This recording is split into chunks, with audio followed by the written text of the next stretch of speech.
Elijah was running from Jezebel.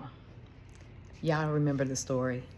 Elijah was running from Jezebel. He was fearful of Jezebel because she had promised to take his life.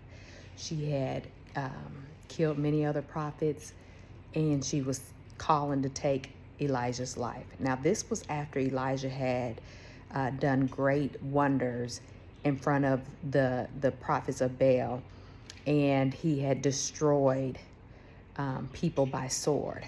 So he had victory. But then he heard a word from Jezebel, and he got fearful. And so he and his servant, they ran, and he left his servant and then went to the wilderness alone. Now, what we need to know about Elijah was that he was a powerful man of God. He was a prophet. He heard the Lord. He walked with the Lord. And so he knew the voice of God. He knew what God had called him to. He was powerful. You know, some of us, we struggle. Powerful people. We're powerful people. We're brave, we're courageous, we're strong, but sometimes we get in moments where we are fearful. And just like Elijah, we begin to run from our problems. Now, Elijah ran to the wilderness, and when he was there, God still provided for him. Elijah was to the point where he was so fearful, he was so tired.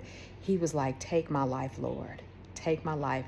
But God nurtured him in that place while he was there in the wilderness. He fed him, he gave him strength. And then Elijah went up to the cave. He went to the cave, and we know the story.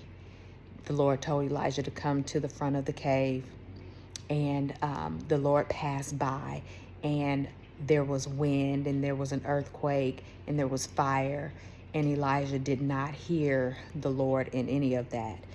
But the Bible says that there was a still small voice, and Elijah, that's when he heard God. It was in that quiet moment, that still small voice, because Elijah knew the voice of God. He was a prophet. He was God's prophet. He knew the Lord. And just like us, we know the Lord. Some of you watching this know the Lord, but it's so much chaos, it's so much noise that and fear that's driving you that you're not hearing the voice of God. And so do what Elijah did. Get to that place where you can hear that still small voice. Now, Elijah went to a cave. A cave symbolizes seclusion. He went to a place where it was quiet, where he was to himself, where he could hear the voice of God. And so going to a place where you silence all the voices, you silence all of the chaos around you, where you can hear the still small voice of God.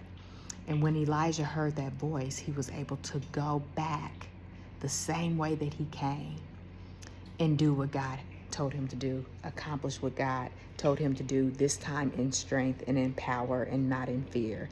This time he was not fearing what Jezebel was going to do. And actually, the Bible talks about how he prophesied her death, and her death came exactly how the Lord said it would come.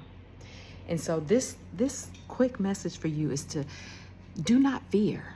We are living in a time where it's so much happening that if we're not careful, we can become fearful, even though we are people of God and we know God. We know God and we love God and we're led by his Spirit. But sometimes if we're not careful, if we don't stay in that space where we quiet all the sounds, quiet all the voices, and we just listen for the still small voice of God, we too can be overcome with fear like Elijah was. And so to combat fear, get in that place where you can hear the voice of God again. Get in that place where you can allow the Spirit of God to minister to your spirit, to your soul, to give you strength and give you power so that you can continue on in everyday life. We got to do it. We have to get to a place where we can hear the voice of God again, because we're going to need it. Be encouraged, y'all. God is here. He's there with you. He's here with me. He's everywhere. We just got to get in alignment with him so that we can hear his voice again. God bless you.